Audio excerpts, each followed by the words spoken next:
Assalamualaikum warahmatullahi wabarakatuh. Hari ini Bapak akan menjelaskan tentang di halaman 32 di bagian creative thinking.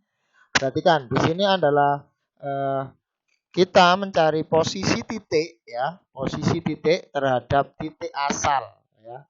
Titik asal 0,0 ataupun dan titik tertentu ya. Titik tertentunya kita adalah kita misalkan A, B.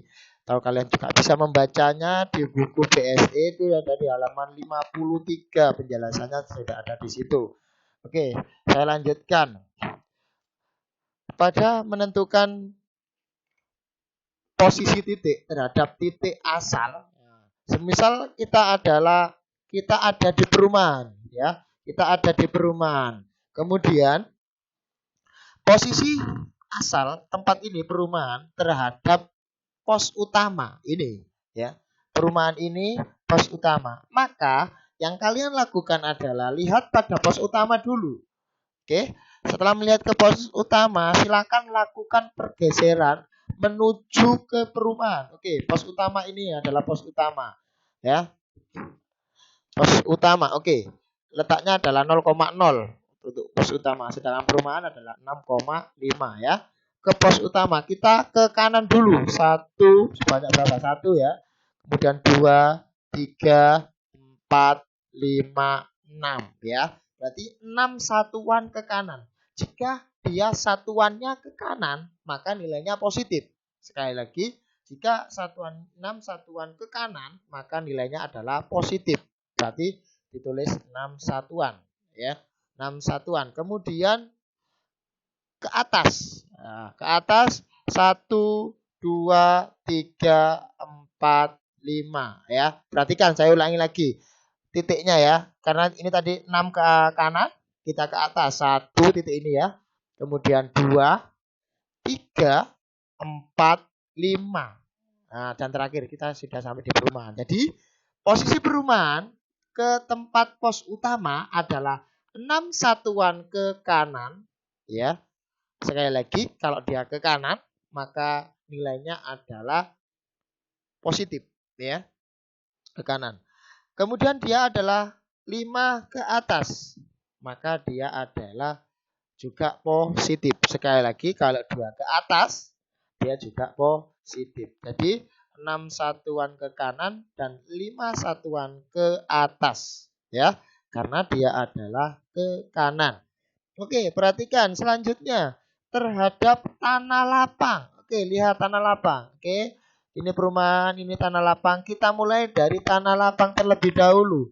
Tanah lapang ya. Kita mulai. Ya, hitungnya 1, 2, 3, 4, 5, 6, 7, 8, 9, 10. 10 ke kanan. Berarti titiknya ataupun koordinat adalah 10, ya. Itu adalah untuk X-nya.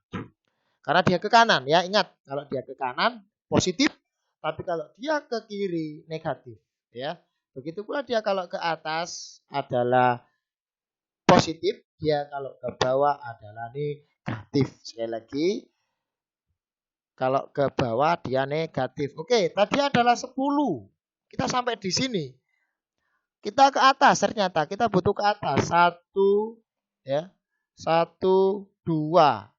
Sebanyak 2. 2 ke atas. Berarti titiknya adalah 10,2. Oke, contoh lagi. Pemakaman. Perhatikan pemakaman. Di sini pemakaman ya. Pemakaman. Semisal kita pemakaman ke perumahan 1, 2, 3, 4, 5, 6, 7, 8, 9, 10, 11. Ini ada 11. Kalau misal itu ditanyakan pemakaman ke perumahan ya. Jaraknya adalah 11 satuan ke kanan. Kemudian ke atas ya. Dia ke atas 1, 2, 3, 4, 5, 6, 7. Berarti 7 ke atas. Berarti nilainya adalah 11,7. Tidak ada negatif karena dia adalah tidak melakukan ke kiri ataupun ke bawah. Seperti itu. Jadi menghitungnya adalah dari tempat asal, kemudian yang dituju tempatnya apa dulu, ya. Misal hutan, ya. Berarti kita hitung ke hutan, dari hutan, ya. Nah, seperti ini. Semisal perumahan ke hutan, ya. Kita hanya perlu berapa ini? 1, 2, 3, 4, 5, 6, 7, 8, 9, 10, 11, 12, 13, 14. Kita hanya perlu 14 satuan ke kanan. Pak, kita ke atas atau ke bawah? Enggak pakai. Karena dia lurus. Berarti cukup ditulis 14,0. Ya, itu saja penjelasan saya tentang di halaman 32. Ya. Jadi kalian juga bisa membacanya di halaman 53 dan 54. Oke. Selanjutnya, sekarang Bapak akan menjelaskan tentang bangun datar pada koordinat kartesius. Oke, bangun datar pada koordinat kartesius. Oke. Titik P, ingat ya, ini adalah Y positif, ini adalah X negatif, X positif, ini adalah Y negatif, ini adalah X negatif. Oke. Semisal saya adalah mempunyai titik P min 3,2, Q 5,2, R 2, min 2.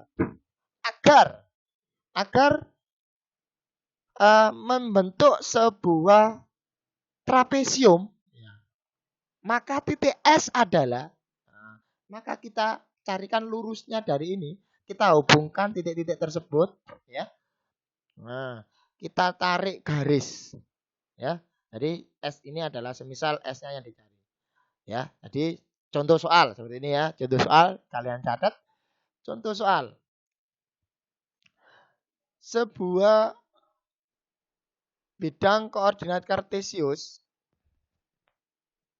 ya, memiliki titik P min 3,2, Q 5,2, QR, 2, SA, B.